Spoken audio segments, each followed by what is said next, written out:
বাগনানে খুন হওয়া বিজেপি নেতা প্রশান্তদের বাড়িতে আসেন রাজ্যের মুখ্যমন্ত্রী শুভেন্দু অধিকারী। এই ঘটনায় ইতিমধ্যেই সিআইডি তদন্তের নির্দেশ দিয়েছে রাজ্য সরকার। পরিবারের কাছে সমবেদনা জানান মুখ্যমন্ত্রী।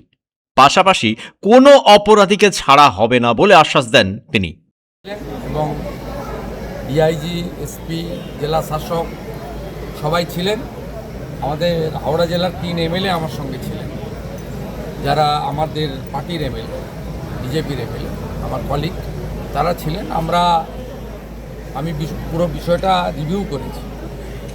আমাকে পুলিশ সিআইডি পুলিশ অ্যাডমিনিস্ট্রেশনের পক্ষ থেকে বলা হয়েছে মোট 51 জনের নামে এফআইআর হয়েছে, 10 জন এখন অব্দি অ্যারেস্ট হয়েছে। আমি তাদেরকে নির্দেশ দিয়েছি বাকি 41 জন যেখানেই থাকুক, পাতালের ভিতরে থাকবে, ঘুরে বের করে অ্যারেস্ট করতে হবে। দ্বিতীয়ত হচ্ছে জেলা শাসক মহোদয়াকে ধন্যবাদ জানাই। প্রথমেই তিনি 4 লক্ষ টাকা ডিজাস্টার যে ফান্ড আছে জেলা, সেখান থেকে পরিবারকে দিয়েছিলেন। আবারও বলি, অর্থ দিয়ে মৃত্যুর ক্ষতিপূরণ হয় না, কিন্তু পরিবারের পাশে দাঁড়ানো কর্তব্য, যে কোনো সরকারের কর্তব্য। আজকে আমি সিএম রিলিফ ফান্ড থেকে আরও 5 লাখ টাকা দিলাম এবং ওনার যে মেয়ে রয়েছে, বড় মেয়ে 22 বছর বয়স, তাকে আমরা একটি জব দিলাম আমাদের বিডিও অফিসে নিয়ম মেনে। কারণ সরকারি চাকরি, স্থায়ী চাকরি পরীক্ষা দিয়ে হয়। এখানে একটি কন্ট্রাকচুয়াল জব তার বাড়ির কাছে বিডিও অফিসে দেওয়া হয়েছে।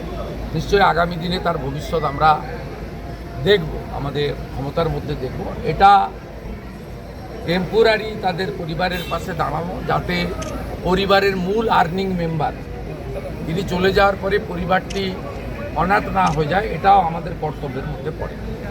ওর বৃদ্ধ বাবা মাকে যাতে ওল্ড এজ পেনশন এবং অন্যান্য যে ওয়েলফেয়ার মেজার্স আছে, জেলা শাসক মহোদয়কে আমি বলেছি, তিনি এটা করে দেখবেন।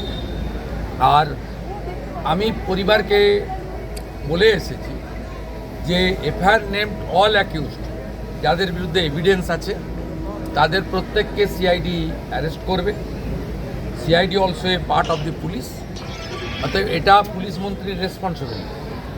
এবং সাথে সাথে আমি এটাও বলেছি যে এসপি ছিলেন, আইজি ছিলেন, ডিআইজি ছিলেন, সিআইডির সিনিয়র আধিকারিকদের যে সিট টিম গঠন করা হয়েছে 10 মেম্বার্স, তাদের 3 জন ছিলেন। ক্লিয়ার মেসেজ এবং ডাইরেকশান, কাস্টডির মধ্যেই চার্জশিটেড করতে হবে এবং কাস্টডি ট্রায়াল যাতে শুরু করানো যায় সেই ব্যবস্থাও করতে হবে। ও যা যা পানিশমেন্টের প্রভিশন ভারতীয় ন্যায় সংহিতাতে আছে বিএনএসে, সেটা দেওয়া হবে।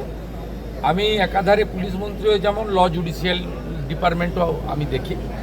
আমি এখানে চার্জশিট দিয়ে দিলে স্পেশাল পিপিও অ্যাপয়েন্ট করে দেবো, যাতে উইদিন স্টিপুলেটেড টাইম, শর্ট টাইমের মধ্যে তারা বিএনএসের অন্তর্গত পানিশমেন্ট, চার্জশিটে যে পানিশমেন্ট রেকমেন্ড করবে আইও, সেই পানিশমেন্ট যাতে পায় সেটাও আমরা মনিটর করব।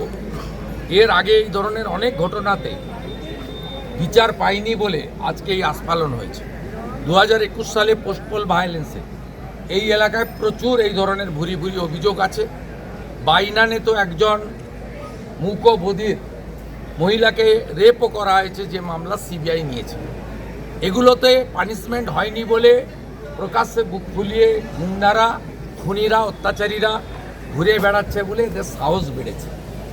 এর বাইরেও এদের প্রপার্টি সহ যা যা ইলিগ্যাল কাজ আছে, আমি ডিএম ম্যাডামকে বলে গেছি, it's my direction, fact finding করে বলতে হবে যে যারা জমি কবজা করে রেখেছে কিনা, অবৈধ বিল্ডিং করে রেখেছে কিনা, সেখানেও লফুল অ্যাকশান নেব এবং একটা দৃষ্টান্তমূলক অ্যাকশান হবে, যাতে এই এলাকায় আগামী দিনে আইন হাতে তুলে নিয়ে এই ধরনের মানবাধিকার লঙ্ঘন করে কোনো অত্যাচার এবং কোনো নিষ্পাপ দেহ প্রাণ কেড়ে না নিতে পারে।